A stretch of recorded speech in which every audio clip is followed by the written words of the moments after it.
OBC लोग यदि ज्योतिराव फुले को पढ़ लेते, रामास्वामी नायगर को पढ़ लेते, गाडगे महाराज को जान जाते, लेकिन इन्होंने जो ब्राह्मणवाद है, जो यहाँ का मनुवाद है, मैं ब्राह्मण को इतना खतरनाक नहीं मानता। जहाँ कहीं भी जुल्म होते हैं शेड्यूल कास्ट पर, शेड्यूल ट्राइब्स पर, सबसे ज़्यादा जुल्म ओबीसी के लोग करते हैं। चाहे तो वे यादव कम्युनिटी में आते हों, चाहे वो लोधी कम्युनिटी में आते हों, चाहे कहार और लोहार कम्युनिटी में आते हों, चाहे अन्य बैकवर्ड हों। ये बैकवर्डों को हम भाई मानते हैं। बैकवर्डों पर भी जुल्म होता है और इस 5000 वर्षों से बैकवर्ड लोगों को भी शिक्षा से दूर रखा गया, संपत्ति से दूर रखा गया, अधिकारों से दूर रखा गया। लेकिन बाबा साहब ने जो संविधान बनाया था वो एक जाति के लिए नहीं बनाया था, बल्कि तमाम बैकवर्ड और शेड्यूल कास्ट के लोगों को अधिकार दिया। बाबा साहब डॉक्टर अंबेडकर जब ओबीसी के प्रतिनिधित्व की बात करने लगे और जब इन लोगों ने नहीं माना तो बाबा साहब अंबेडकर ने केवल इन ओबीसी की वजह से बाबा साहब ने कानून मंत्री से इस्तीफा दे दिया था।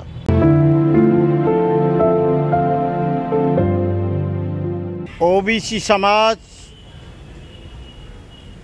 सबसे बड़ा हिंदू और सबसे बड़ा ब्राह्मणवादी है। ओबीसी समाज की जब समझ में आ जाएगा तो ओबीसी समाज बहुत उन्नति की तरफ आगे चला जाएगा। प्रीतम लोधी को, जो मध्य प्रदेश का है, उसका तमाम ब्राह्मणों ने बहिष्कार किया और जब लोधी लोगों ने इकट्ठा होकर उनका बहिष्कार करना शुरू कर दिया और बहुत बड़ी तादाद में लाखों की भीड़ इकट्ठी होकर ये ब्राह्मण ने इनको समझा दिया है और जो इनके दिमाग में जाति पाति का कीड़ा दौड़ रहा है, सबसे ज़्यादा शोषण इन्हीं का हो रहा है। लोधी लोग भोजन समाज में आते हैं और लोधियों को पूछा जाए किसी चातुर्ण व्यवस्था में ब्राह्मण क्षत्रिय वैश्य हैं, तुम कौन सी कैटेगरी में आते हो, तो पता लगेगा कि ये भी शूद्रों की कैटेगरी में ही आते हैं। राजस्थान में कभी घड़ा छूने पे मार दिया जाता है, कभी कीर्तन करने पे बहिष्कार किया जाता है, कभी अच्छे कपड़ों पहनने पे बहिष्कार किया जाता है, कभी उनका सम्मान जो है मूंछ रखाने पे बहिष्कार किया जाता है। लोधी लोगों को सोचना चाहिए कि ना कोई बड़ा है, ना कोई छोटा है, ना कोई ऊंचा है, ना कोई नीचा है। और आपको बता दूं, जब आदमी बीमार होता है तो वो वहाँ जब जाता है हॉस्पिटल में, जब उसको खून की ज़रूरत पड़ती है तो वो हॉस्पिटल में ब्लड बैंक में जाकर ये नहीं कहता कि मुझे ब्राह्मण का खून चाहिए, मुझे क्षत्रिय का खून चाहिए, मुझे वैश्य का खून चाहिए, मुझे लोधी का खून चाहिए, मुझे धोबी धानु कहा लोहार तेली तमोली पाची का खून चाहिए। वहाँ पर कहेगा, डॉक्टर कहेगा यहाँ कोई ऐसा खून नहीं है, यहाँ पर ए पॉजिटिव है, बी पॉजिटिव है, ओ पॉजिटिव है, ओ नेगेटिव है।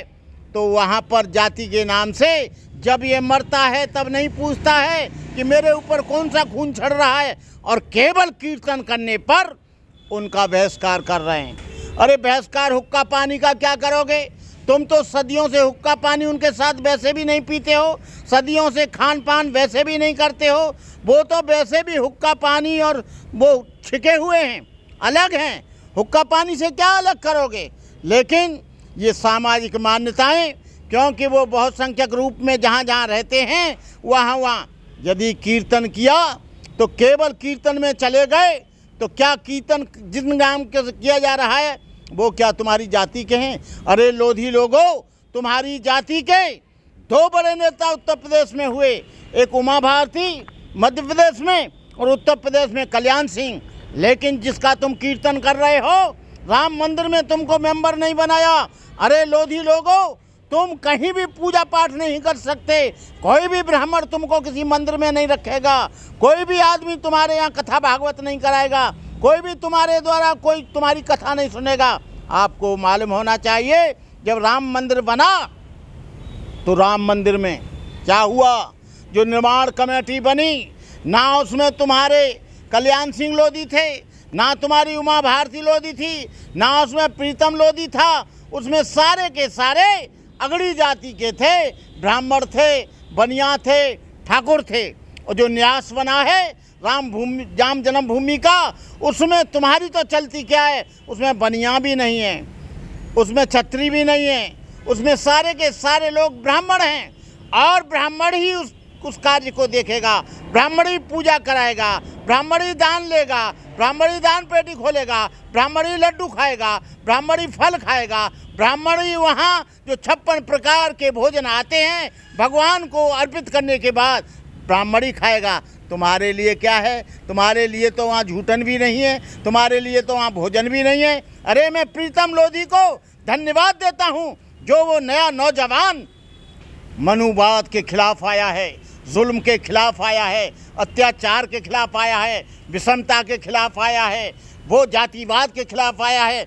आज सारे मध्य प्रदेश के लोधी एक होकर वो कथाओं का भी बहिष्कार कर रहे हैं, पूजा पाठ का भी बहिष्कार कर रहे हैं, और ये कह रहे हैं कि ब्राह्मण के द्वारा हम कोई भी कार्यक्रम नहीं कराएंगे। जब उसने बोला तो एक जो बागेश्वर धाम के जो पंडित जी हैं, जो कथा पढ़ते हैं, उन्होंने कहा कि मैं प्रीतम लोधी को मसल के मार डालूंगा।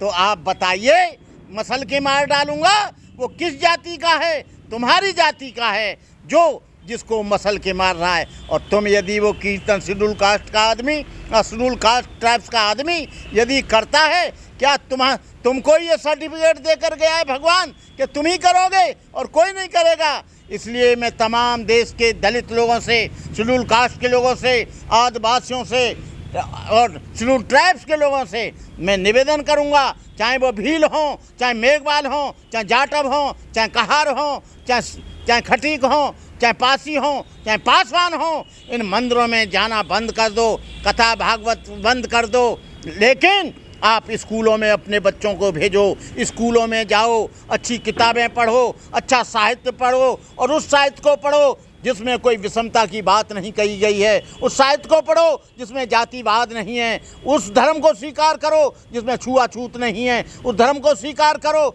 जहाँ तुम्हारे लिए उन धार्मिक स्थलों पर पूरी जाने की स्वतंत्रता है। अरे कब करोगे? आज हजारों वर्ष गुजर गए, लेकिन तुम्हारी समझ में नहीं आता है। दलित लोगों, तुम पर लात पड़ती है, तुम में जूते पड़ते हैं, तुम्हारी पिटाई होती है, मंदिर में तुम्हें जाने नहीं दिया जा रहा है, अच्छे कपड़े तुमको पहनने नहीं दिए जा रहे हैं, घोड़ी पर चढ़कर बारात जो निकलती है मंदिर के सामने से निकलने नहीं दी जा रही है, आपके स्कूल में बच्चा पढ़ रहा है तो बाहर बिठाया जा रहा है, आपके बच्चे को प्यास लगती है तो घड़ा छूने पे हत्या कर दी जाती है, आपका आदमी, दलित लोगों का आदमी मूंछ रखाता है तो उसको मार दिया जाता है तलवार से, और वो अच्छी मोटरसाइकिल पर चलता है, मोटरसाइकिल भी तोड़ दी जाती है, उसके कपड़े भी फाड़ दिए जाते हैं, घरों पर आकर दबंग लोग तुम्हारे ऊपर आक्रमण करते हैं। इसलिए इस सब व्यवस्था को आपको त्यागना होगा, इस व्यवस्था से ऊपर उठकर आना होगा, और आप लोग मंदिरों का जाना बंद करो, विश्वविद्यालय और कॉलेजों की तरफ जाना शुरू करो। मंदिरों में जाकर आप भिखारी बनोगे, मंदिरों में जाकर आप कोई काम नहीं कर सकते, मंदिरों में आप अपना विकास मत ढूंढिए, भाग्य और भगवान में आप अपना विकास मत ढूंढिए, अपना विकास ज्ञान में ढूंढिए, अपना विकास कॉलेजों में ढूंढिए, अपना विकास अच्छी शिक्षा में ढूंढिए, अपना विकास अच्छे कर्म में ढूंढिए। वहाँ पर कुछ भी नहीं रखा है।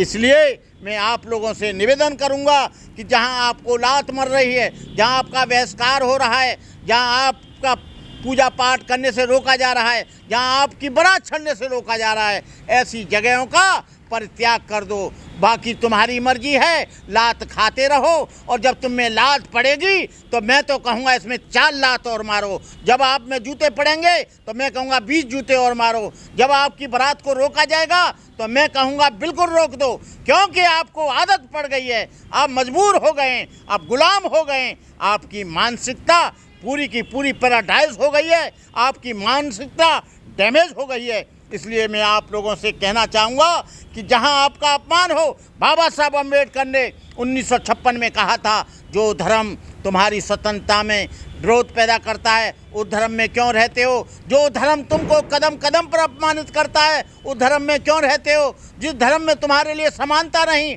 जिस धर्म में तुम्हारा शिक्षा के द्वार रोके जाते हैं, जिस धर्म में धन अर्जित करने के अधिकार रोका जाता है, जिस धर्म में तुमको अच्छे मकान से रोका जाता है, उस धर्म में कभी मत रहना। तुम ऐसे धर्म की तलाश करना जहाँ पर समता है, स्वतंत्रता है, भाईचारा है, भ्रातृत्व है, करुणा है, मैत्री है, मुद्दा है, जहाँ गैर बराबरी नहीं है, इंसान और इंसान को सम्मान देने का जो धर्म काम करता है उसी धर्म को स्वीकार करना। बाकी तुम्हारी मर्जी है, रोज़ जूते खाओ, रोज़ लात खाओ, रोज़ पिटाई खाओ, जो भी कुछ करो। आज आपके साथ जो अपमान हो रहा है उसके पीछे बहुत बड़ा कारण यहाँ की वर्ण व्यवस्था है, बहुत बड़ा कारण यहाँ की छुआछूत है, बहुत बड़ा कारण यहाँ का भेदभाव है, बहुत बड़ा कारण यहाँ पर ब्राह्मण, क्षत्रिय, वैश्य, शूद्र का जो ढांचा बनाया है, इस ढांचे से अलग हट जाओ, इस सड़े हुए मकान से अलग चले जाओ। इन्हीं शब्दों के साथ मैं अपनी बात समाप्त करता हूँ। जय भीम, नमो बुद्धाय।